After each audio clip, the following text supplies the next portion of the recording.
A single tree. Bit of a fence in behind it. More remnants of a fence, I suppose. Um, Kind of a clunky sketch, as you can see. And the trick on this will be to take the clunkiness out of it and refine it. I will be painting in all the negative space first.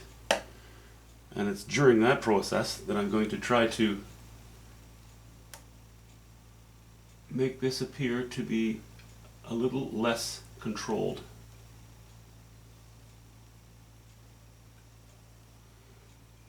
Using a little bit of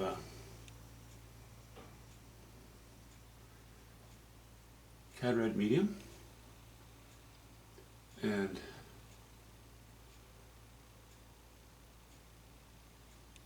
some Cobalt Blue.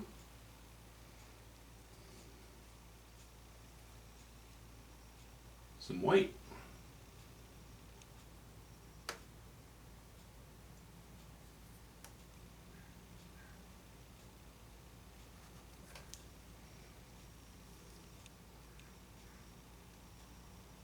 And I'm going to try to avoid overmixing my strokes. I'm try to keep it a little bit coarse, as I always do. Try but often fail. You know, things usually work out, but not always to my satisfaction, let's put it that way.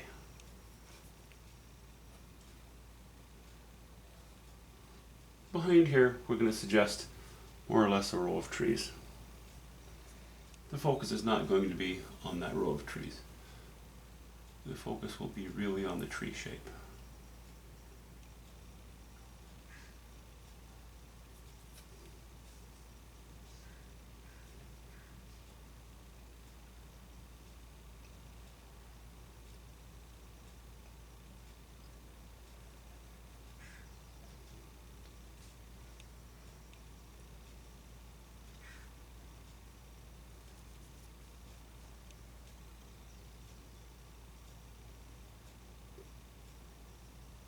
This brush is getting a little rough around the edges. I think I mentioned that in the last video. But we're going to use it anyway. It's all I've got right now. It'll do just fine.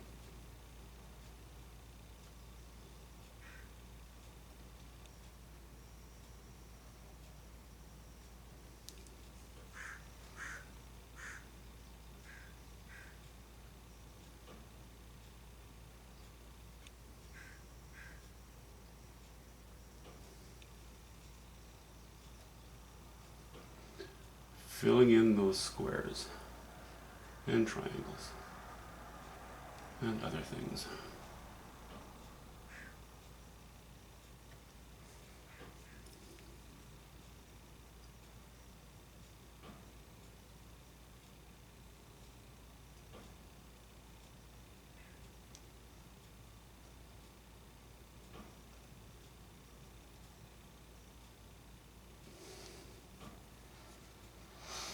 Okay.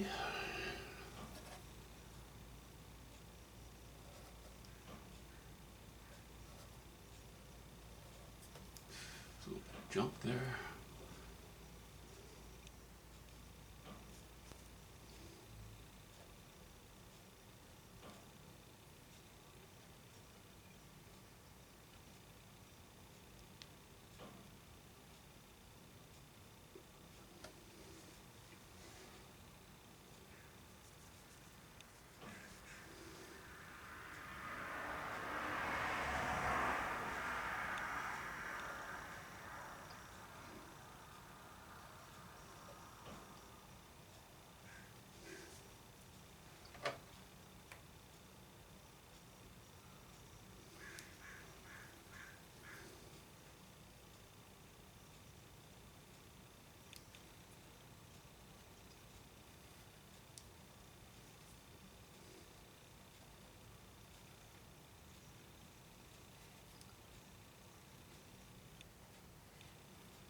every time I dip back into my color pile and weakening those strokes. So I'm just mixing more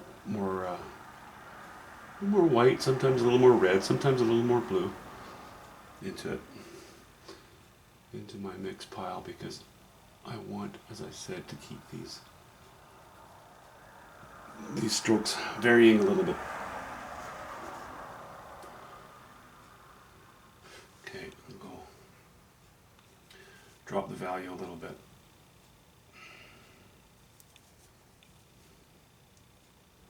Along the top of this line of trees-ish. That's dropping a little too much.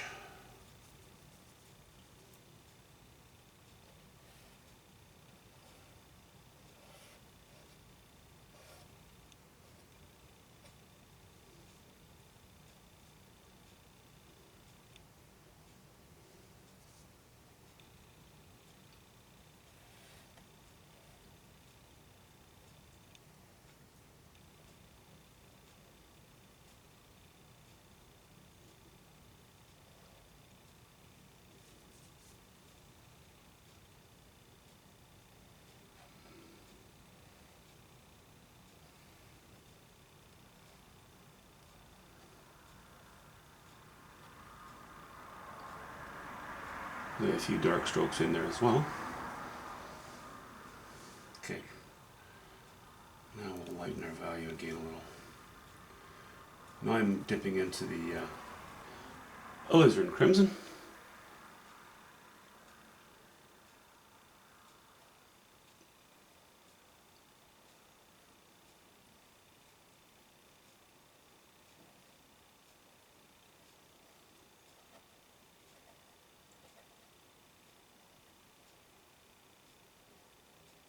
Partly getting rid of that clunky-ish line that I have along the top there. Clunky. I'm using the word clunky a fair bit, I guess. Is that proper art terminology? I guess it'll have to be for the moment. Okay. More white. A touch more alizarin crimson, and you know, let's dip into the yellow ochre and just see how that goes.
Okay.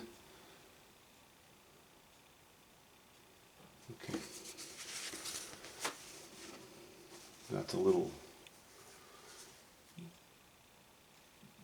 I'm finding that to be a little smeary. And maybe I'm fretting about something that's really not that important at the moment. Because as I said, a little bit of form back there.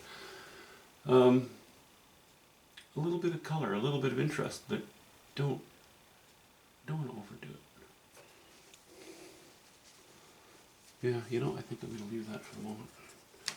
For the moment, she shall stay, just like that.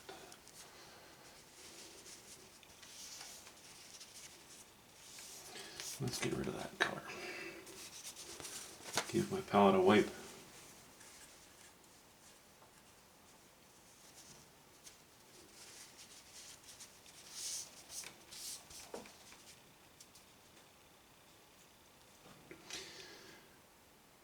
Now, you know, the hues that I have in here, the values of the hues that I have in here, are sort of mid values. So I can make the choice of having this fence catch some sunlight, or I can go darker to allow the silhouette to stand.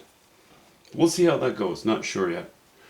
You know, a good part of this fence may just have maybe just some slight sunlight where the tree is not casting a shadow on it.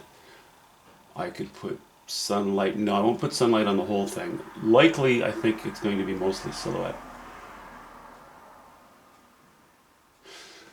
Okay, let me tilt back in my chair because I'm too lazy to stand up and back up. And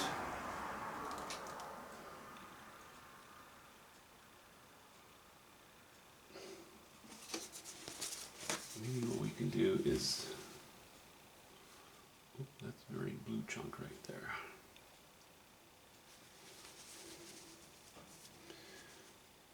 Maybe what we can do, I think I'll go for a grayish sky. So I'm just going to squeeze a little bit of raw umber onto my palette. Just a hint.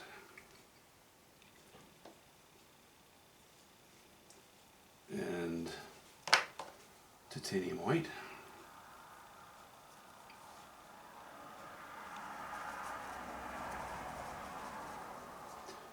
That's quite light, which is okay.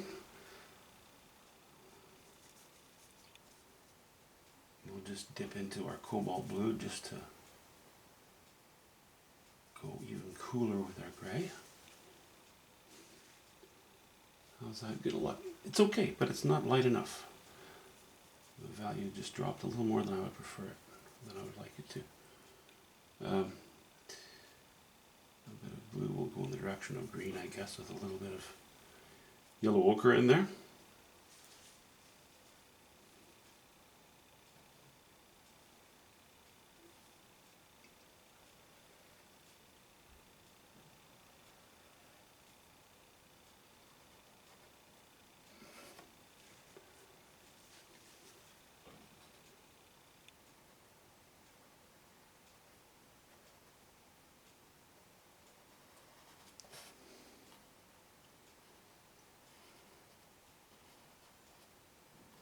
Yes, I know those hard squared off lines against a branch go in the direction of a sort of a Halloween look in a way, but it does make the branch pop. It does do that. And I would like the branches to stand out reasonably strongly. I'm raising my value just slightly here. Raising my value just slightly here. I'm always forgetting that I mumble too much when I'm painting, when I'm talking during a painting. That's why I repeat myself sometimes.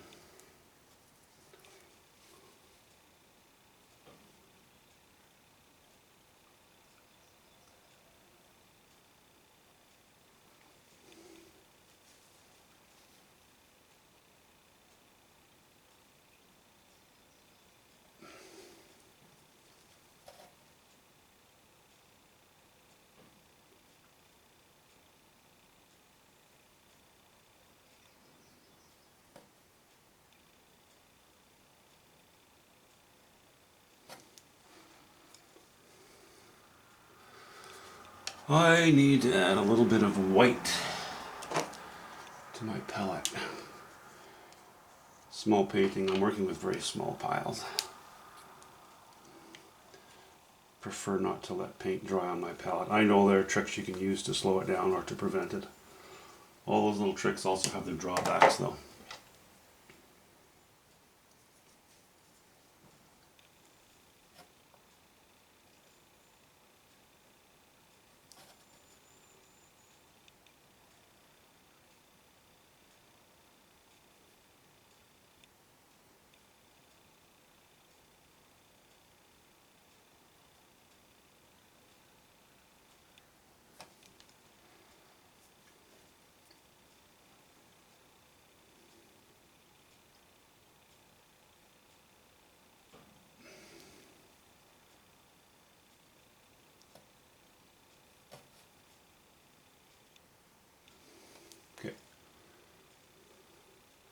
I'm so tempted to fix these little smears and what have you, but really the secret to have a more painterly painting is to not fix them. Allow them to stand.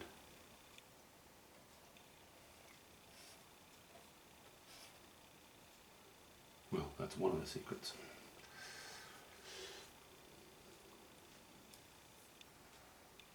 Let's cut through that a little bit.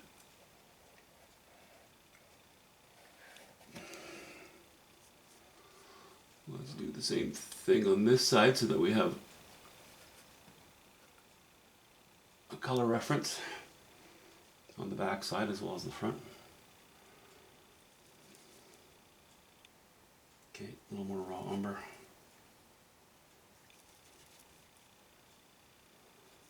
A little more yellow ochre. I don't think I'm going to put any blue in it this time. I think I'm just going to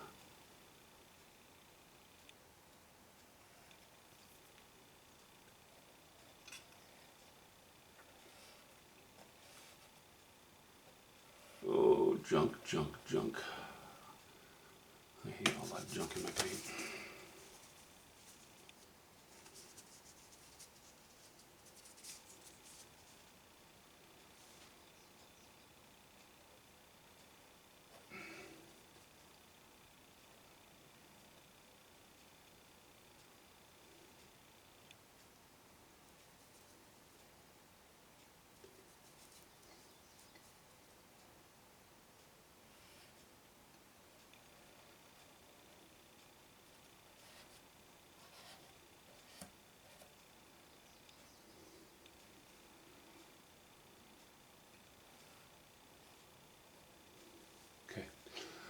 I'm just going to continue around the tree here,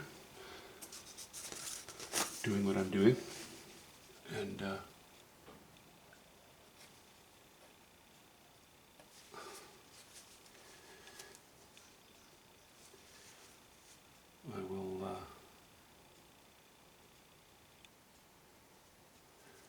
I won't chew up more of your time right now, but I do want to intensify the focal area, which will be the interest around the underside of this tree. Well, okay, part of the focal area, I guess, would be a more accurate way of saying it.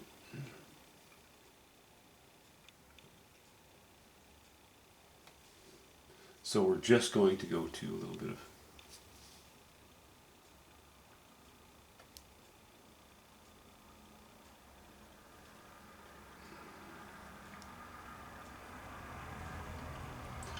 titanium white and of course yellow ochre. I'm not a straight titanium white kind of guy. Not a fan.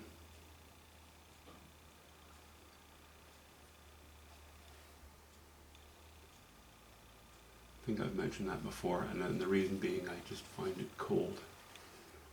Titanium white is just kind of a cold color, and I like the general feeling of my paintings to be a little bit warmer than that. Okay, keeping that sky subdued, slight variations, not a lot. We'll leave it at that for now.